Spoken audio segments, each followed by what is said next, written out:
என் அன்பு சகோதர சகோதரிகளே, ஆண்டவராகிய இயேசு கிறிஸ்துவின் நாமத்தில் என் அன்பின் வாழ்த்துக்கள். நம்ம ஆண்டுடைய பெரிதான கிருபையினால் நிறைய சமூக பணிகளிலே ஈடுபட்டு கொண்டிருக்கிறோம். இந்த விங்ஸ் ஆஃப் விக்டரி என்ற இந்த சமூக அறக்கட்டளையை நாம் ஆரம்பித்து ஆண்டுடைய பெரிதான கிருபையினால் கடந்த நாட்களில் ஜெயத்தோடு வெற்றிகரமாக செய்ய தேவன் கிருபை செய்தார். இதில் டயாலிசிஸ், நம்ம இலவசமான டயாலிசிஸ் செய்து கொண்டிருக்கிறோம். கர்த்தருடைய பிள்ளைகளே, இதில் ஆண்டுடைய கிருபையில் அண்டர் ப்ரிவிலேஜ் பிள்ளைங்களுக்கு நம்ம இலவசமாக நம்ம ஐஏஎஸ் அகாடமி நடத்திக்கிட்டு இருக்கிறோம். தேவனுடைய பிள்ளைகளே, நீங்கள் ஒரு பெரிய இந்த காரியங்களுக்காக ஜெபித்து கொள்ளுங்கள். வாழ்வாதாரம் குன்றிய சகோதரிகளுக்காக இலவசமான ஜூட் தைக்கிற, பேக் தைக்கிற ஒரு தொழிலையும் நாம் செய்து ஏற்பாடு பண்ணி அதையும் நாம் நடத்தி வருகிறோம். அதோடு கூட பேக்கிங் கிளாஸ் அடிக்கடி நடத்துகிறோம். இப்படி பெரிய காரியங்களை நம்ம செய்து கொண்டிருக்கிறோம். இந்த பெரிய திட்டங்களுக்காக ஜெபித்து கொள்ளுங்கள். இந்த வருஷத்தில் நம்ம இலவசமான மருத்துவமனை நாம் ஆரம்பிக்க வேண்டும். ஜெபம் பண்ணிக்கோங்க. இதெல்லாம் பல தேவைகள் இருந்தாலும் இன்றைக்கும் இதை பார்த்து கொண்டிருக்கிற எனக்கு அருமையான சகோதர சகோதரிகளே, ஒவ்வொரு மாதமும் உங்கள் சார்பிலே ஒரு 500 ரூபாயோ ஒரு 1000 ரூபாயோ நீங்கள் இந்த கீழே காண்கிற இந்த அக்கௌண்ட் நம்பருக்கு நீங்கள் அனுப்ப உங்கள் அன்போடு நான் கேட்டுக்கொள்கிறேன். இது முழுக்க இது சமூக பார்வையோடு ஆரம்பிக்கப்பட்ட இந்த விங்ஸ் ஆஃப் விக்டரி என்ற இந்த சேரிட்டபிள் ட்ரஸ்ட்டுக்காக நாம் செலவு செய்வோம். ஏன்னா நிறைய திட்டங்களை கர்த்தர் நமக்கு தந்திருக்கிறார். நீங்கள் உங்கள் சார்பில் ஒருவருக்கு டயாலிசிஸ் ஒரு நாளைக்கு நீங்கள் செலவு செய்வதற்கு நீங்கள் தாங்கலாம். அல்லது ஒரு குடும்பம் ஆசீர்வதிக்கப்படுவதற்கு நீங்கள் உங்கள் சார்பில், உங்கள் குடும்பத்தின் சார்பில் விதைக்கலாம். நிச்சயமாய் வேதம் சொல்லுகிறது, சிறுமைப்பட்டவர்கள் மேல் சிந்தை உள்ளவர்கள் பாக்கியவான்கள். நாம் அதை வேகமாய் செய்வோம். இன்னும் இந்த வருஷத்தில் நிறைய பேரை நம்ம ரீச் அவுட் பண்ண போகிறோம். நிறைய பேர் கர்த்தருடைய அன்பை புரிந்து கொள்வார்கள். எனவே உங்களை உற்சாகப்படுத்துகிறேன். ஒவ்வொருவரும் ஒரு 500 அல்லது 1000 ரூபாயை ஒரு மாதம் என்னால் முடிந்தது என்று நீங்கள் விதைத்து நீங்கள் ஆண்டோடைய ஆசீர்வாதத்தை பெற்றுக்கொள்ள அன்போடு கூட நான் கேட்டுக்கொள்கிறேன். அதற்கு தனி அக்கௌண்ட் இருக்கிறது. 80G, அதாவது இன்கம் டேக்ஸ் எக்ஸம்ஷன் உண்டு. அதையும் நீங்கள் பெற்றுக்கொள்ளலாம். நீங்கள் இந்த வீடியோவை பார்த்துட்டு உங்களுக்கு தெரிந்தவர்களுக்கும் இதை அனுப்பி வைக்க நான் அன்போடு கூட நான் கேட்டுக்கொள்கிறேன். கர்த்தர் உங்களை ஆசீர்வதிப்பாராக. தொடர்ந்து இந்த ஊழியங்களுக்காக ஜெபித்து கொள்ளுங்கள். நாம் இணைந்து ஆண்டவர் நாமத்தை மகிமைப்படுத்துவோம். தேவனுடைய ராஜ்யத்தை கட்டுவோம். God bless you.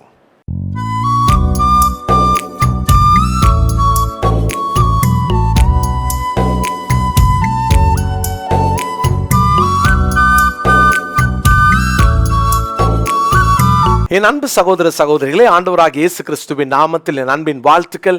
இந்த இன்றைய முத்து எனும் இந்த சிறிய தியானத்தின் மூலமாய் மீண்டும் உங்களை சந்திப்பதிலே மகிழ்ச்சி அடைகிறேன்.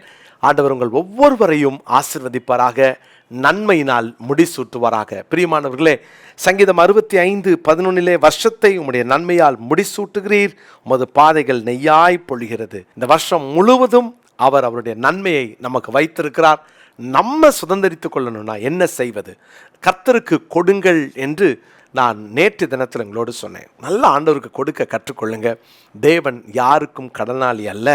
இன்னைக்கும் ஆண்டவர் அந்த நன்மையை, அவருடைய நன்மையை பெற்றுக்கொள்ளணும்னா என்ன செய்யணும் அப்படின்றத இன்னொரு வசனத்தின் மூலமாக உங்களுக்கு நான் காண்பிக்க விரும்புகிறேன்.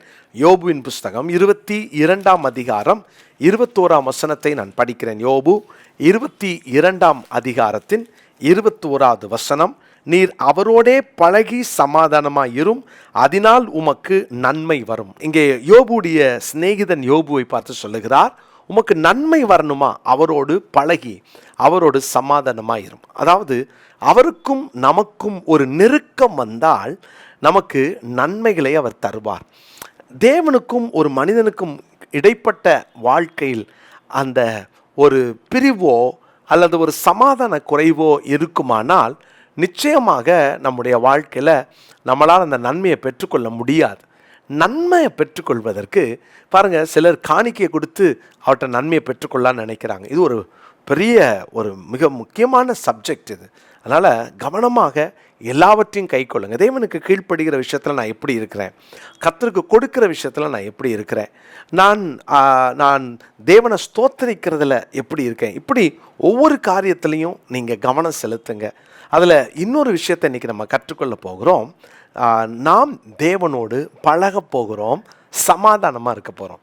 ஏனோக்கை குறித்து வாசிக்கிறோம். ஆதாமுடைய 7வது தலைமுறைக்காரனாகிய ஏனோக்கு அவன் தேவனோடு சஞ்சரித்தான். அவன் ரட்சிக்கப்படும் போது 65 வயசு, அதாவது 65வது வயதில் அவன் ஆண்டவரை பிடிச்சிக்கிட்டான். பாருங்க, 300 வருஷம் தேவனோடு சஞ்சரித்தான்.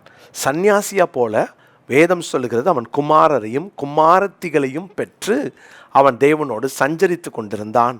அப்போ அவனுடைய கடமைகளை அவன் செய்தான், குடும்பத்துக்கு ஆற்ற வேண்டிய பணிகளை அவன் ஆற்றினான். ஆனால் தேவனுக்கு கொடுக்க வேண்டிய நேரத்தையும் தேவனோடு கூட பழக வேண்டிய அந்த அந்த உறவையும் அவன் காத்து கொண்டான். பிரியமானவர்களே, இன்றைக்கும் இந்த வருஷம் முழுசும் ஒரு நல்ல தீர்மானம் எடுப்போம். எனக்கும் ஆண்டவருக்கும் எந்த காரணத்தை கொண்டும் பிரிவோ அல்லது வேற மனஸ்தாபமோ அல்லது சண்டையோ அல்லது அவர் மேலே எனக்கு முறுமுறுப்போ அல்லது அவரை நான் கேள்வி கேட்பதோ அவரை கோபம் ஊட்டுவதோ இந்த வருஷம் இருக்கக்கூடாது அப்படின்னு ஒரு நல்ல தீர்மானம் எடுப்பீங்களா? ஒரு நல்ல முடிவு எடுங்க. ஆண்டவருக்கு முன்னால் ஒரு பொருத்தனை பண்ணிக்கோங்க. ஆண்டவரே, இந்த வருஷம் நம்ம சமாதானமாக இருப்போம். இந்த வருஷம் நான் சண்டை போடக்கூடாது, நான் உங்களை கேள்வி கேட்கக்கூடாது. தேவன் என்றைக்கும் நம்மக்கிட்ட வந்து அவர் சண்டை போடுகிறவர் அல்ல. ஆனால் நம்ம எத்தனை நேரம் ஏன் செஞ்சீங்க, இது என்ன பண்ணீங்க அப்படின்னு ஆண்டவரை 1000 கேள்விகளை கேட்டு அவரை துக்கப்படுத்தி நமக்கு கிருபையாய் அவர் தந்த பரிசுத்தாவியை எவ்வளவு காலம் நம்ம துக்கப்படுத்தியிருக்கோம் இல்லையா? பிரியமான தேவனுடைய பிள்ளைகளே, தேவனுக்கு உண்மையாக இருப்போம். இன்றைக்கி ஒரு சில வசனங்களை உங்களுக்கு நான் சுட்டி காட்ட விரும்புகிறேன். இந்த சமாதானத்தை தேவனோடு உள்ள அந்த பிரிவை மாற்றி சமாதானத்தை கொடுத்ததே ஆண்டவராகிய இயேசு கிறிஸ்து தான். அதுக்கு ஒரு வசனத்தை உங்களுக்கு வாசிக்கிறேன். ரோமருக்கு எழுதின நிருபம் 5ஆம் அதிகாரத்தின் முதல் வசனம், ரோமர் 5:1. இவ்விதமாக நாம் விசுவாசத்தினாலே நீதிமான்களாக்கப்பட்டிருக்கிறபடியால் நம்முடைய கர்த்தராகிய இயேசு கிறிஸ்து மூலமாய் தேவனிடத்தில் சமாதானம் பெற்றிருக்கிறோம். எனக்கும் தேவனுக்கும் பாவம் செஞ்சதுனால அந்த பிரிவு வந்துருச்சு. பாவம்தான் மனுஷனை தேவனை விட்டு பிரிக்குது. அப்போ இதை மறுபடியும் இணைத்தது ஆண்டவராகிய இயேசு. அப்போ நம்முடைய கர்த்தராகிய இயேசு கிறிஸ்து மூலமாய் தேவனிடத்தில் சமாதானம் பெற்றிருக்கிறோம்.